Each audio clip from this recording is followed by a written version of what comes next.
Parker, I mean, you 2-fight win streak, you know? I mean, you kind of walk in the Apex with a little more swag this time around, you know, back-to-back wins? I'm more familiar with it, too. You know, I'm more comfortable. I know the routine. I remember everybody, you know, so there's that level of familiarity that allows you to just be a little more relaxed about things.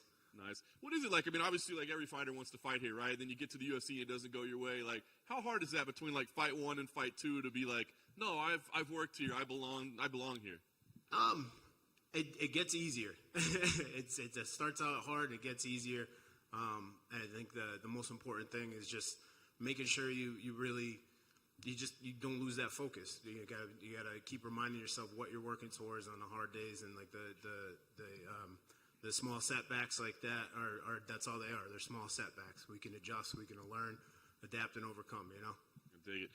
This past year, just one fight, but obviously it did go your way. So what's that year to you? Is that a successful year? Is that a tough year? I mean, what was it like for you?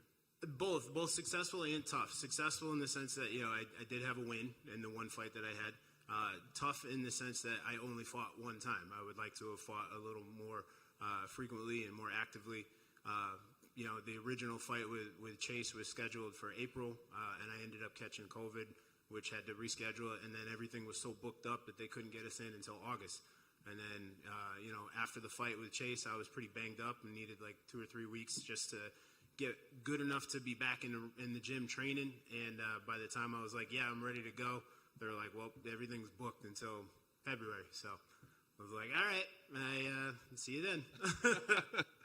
You get the matchup with Allen. I'm curious what you make of him, right? Because I'm still trying to figure him out. Like, he has like moments where he looks incredible, yep. But then he doesn't necessarily always get the results. So like, what do you see when you see him on tape? No, I think I agree with you. There's moments of like, it almost seems like pure clarity for him where he looks amazing, and looks like a very, very complete and put together fighter.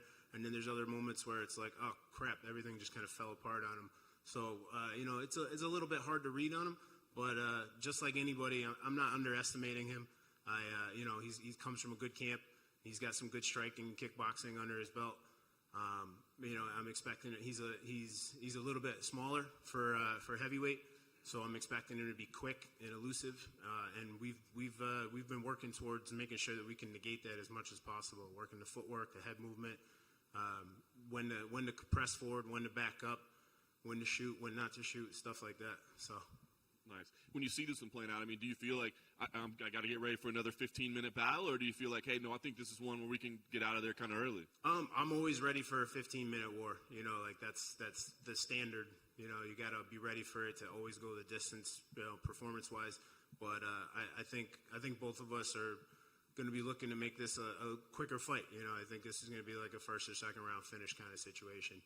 So, you know, don't blink. Nice. You do that, 3 wins in a row, a finish, you know, on a big platform. What's the goal? I imagine it's got to be to fight more in 2022. I mean, is that the biggest thing? I'm looking I'm trying to get back in here as quick as possible after this fight if everything goes well. You know, and I'm just trying to grind out those fights. I want to be as active as I possibly can. You know, everything's becoming a little bit more relaxed with the entire situation of the world. So it opens up more opportunities for training, for traveling, for everything. And I'm just trying to fully capitalize on that and go as far and as fast as I can with it. I dig it. And the last thing for me, I guess, as you look towards this upcoming year, I mean, is coming back here and fighting at the Apex, is that okay? Or is it like, no, we got to get back out there? I'm totally fine with it, but I'm definitely looking for, I've had every single one of my fights here at the Apex. You know, I'm looking to get that big stadium feel, get in front of a crowd and hear the roar of the fans again, even whether they're booing me or cheering me. I feed off of that. You know, I fought at Mohegan Sun a couple of times back home.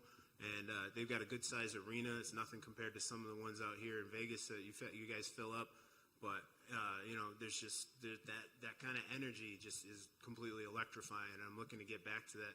And I'm also looking to try and finally get my wife and kids out here to watch firsthand instead of being stuck on the couch at home. So, you know, we'll see what's next.